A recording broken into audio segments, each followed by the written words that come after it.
Hey guys, it's Francine Simone, and I am here today to talk about that new adult is not about sex, whether sex is in books or not, and it's definitely not about age group.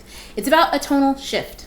So based on the original video that I posted about how teens are losing young adult, I got a lot of comments from people saying things like, maybe what is new adult essentially? Does it mean more sex?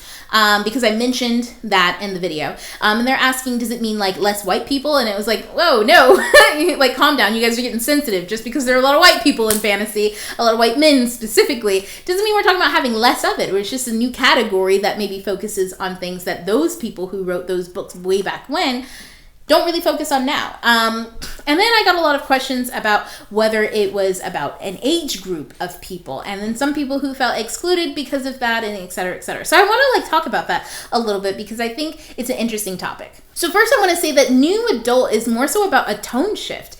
Every era has one, right? Every time you have a generation, they have a different tone and a different style and a different way of seeing the world because they partake in a world that is different than the ones that their previous generation had. And that's just natural, right? Like, I mean, we have teenage years now, whereas several generations ago, they were like, teen what, bitch? You turn 4 and you go into the workforce. So it's different now, right? Now you're 4 and you go to kindergarten or preschool. Actually, hell, just like 10, 20 years ago, when you were 4, you went to kindergarten. Now you don't go to kindergarten until you're 5 or 6. So like, even then there's a stylistic and tone change based on parenting and based on, like the practices that we have in society today and culturally.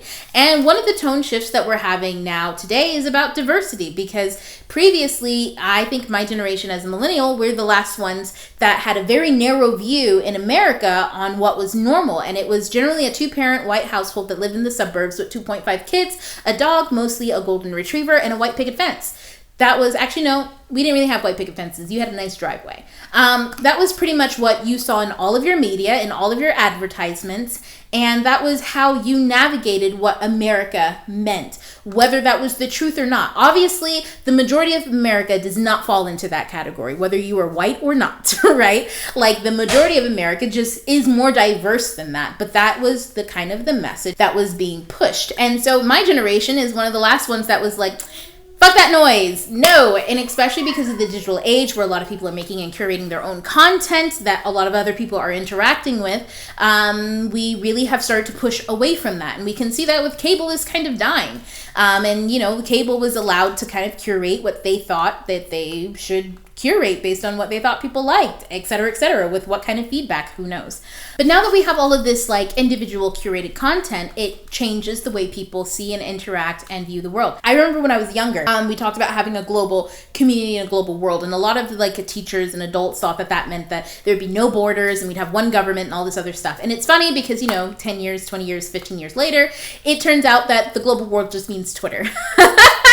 No, but like in all seriousness, we are living in the global age. At the click of a button, you can talk to someone or be immersed in someone else's culture in an almost very authentic way if you just use YouTube. Like, if you want to know what it's like living in Japan, just go to YouTube. You can follow people who live in Japan. You can listen and you can be a part of someone else's lifestyle, specifically, not business curated content, but personally curated content, at the click of a button. And that is the golden age. That is an era without borders, because we are no longer confined by our cultural borders, which means that there's a lot of upset and a lot of shift. Now, to me, diversity means a lot more than just people of color or not white. Like, diversity means different mindsets, different thought patterns, understanding and knowing different things. And that's a wide spectrum of stuff. Of course, you're going to have people of color, of different disabilities, of different lifestyles, of different sexual identities. You're going to have all of that mixed in when you like open the gates to that, right?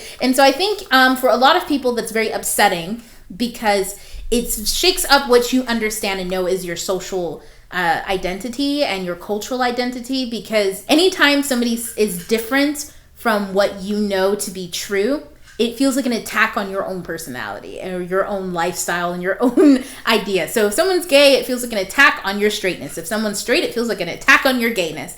And that's only just because our psyches tend to attack what we know is different, so we know that that is not us and that we can feel secure in what we are. Now, that's not necessarily the healthiest way to feel secure in yourself, and it means that you generally have insecurities about yourself if you have to to actively hate something. That's usually the stage of being different, right? Like teenagers go through this all the time, where they actively have to be different from something, so they hate the thing that they are not so that they can love the thing that they are. And that's very natural. It's when you're very insecure about your identity, that's kind of one of the natural ways that you start to gain security in it. It's not healthy though, and it's kind of aggravating and annoying, but people do it, and I understand, I empathize. Now, with that all being said, there's something very interesting about our current era where with pop culture. Pop culture generally centers around younger audiences. Younger audiences influence what is pop culture or not, what is hip and what is not. Notice how shit that was in the 80s was like pop culturally cool a few years ago, and now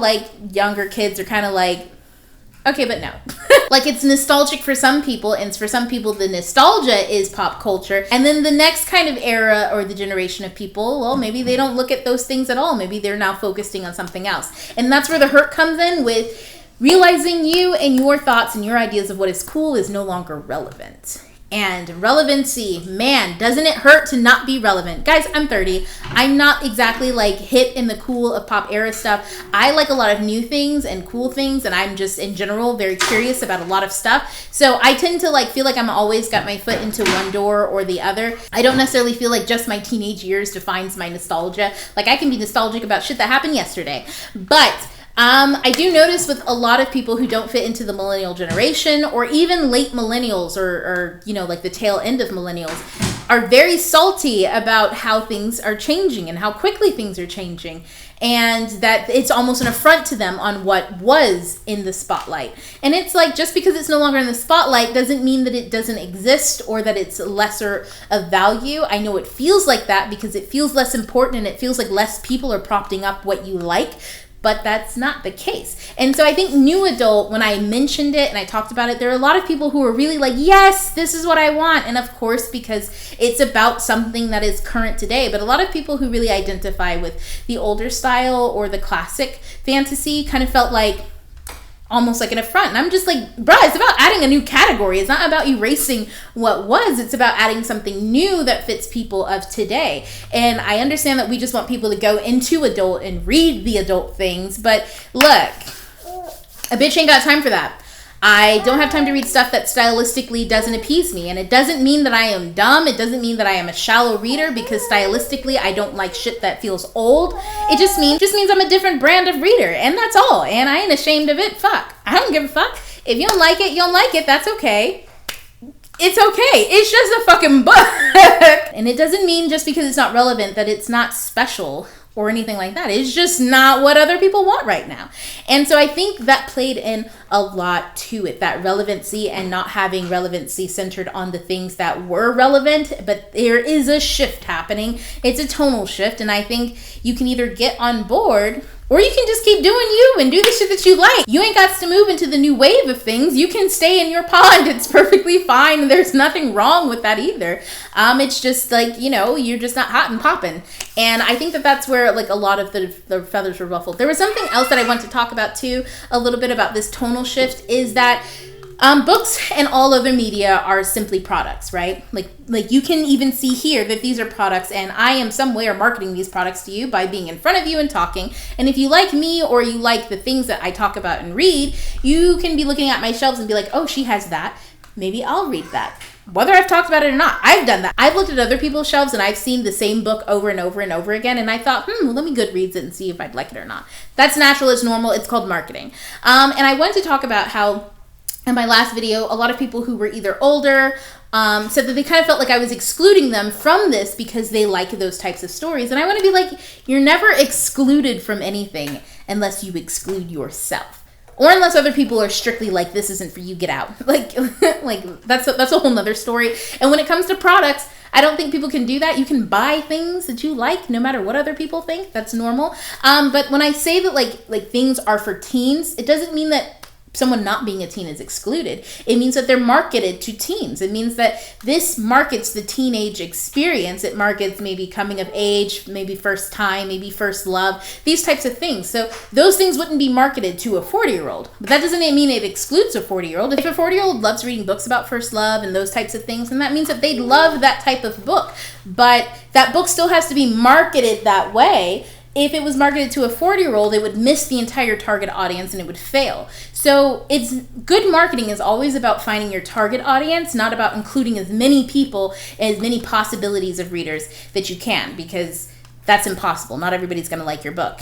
And it's about finding that very specific niche and target and letting all those people who identify with this niche and target find the book, if that makes sense. So I just wanted to kind of cover that because I really want people to understand that nobody's trying to take away your enjoyment of whatever. If you enjoy something, it means it's for you. It doesn't mean that it's targeted to you. I mean, like if you like teen stuff, then technically you're the part of the target audience, even if you don't make up the look of that demographic. So I just wanted to kind of clarify that. So guys, let me know what you think. Oh God. So guys, let me know what you think down below as far as that tonal shift and what all of that means. And I can't wait to see what you guys have to say because the comment section on these videos is always lit. Thank you so much. I really do read all of the comments and I try to answer them all as much as I can. It's just there's a lot all the time and I have kids and I write and I'm busy with like a lot of other things. But guys, I really appreciate them all. I love you guys. You guys are amazing. And guys, don't forget to like and subscribe. I post videos Tuesdays at 2 and Saturdays at 10. I will see you then. TTYL. Ta-ta for now. Bye.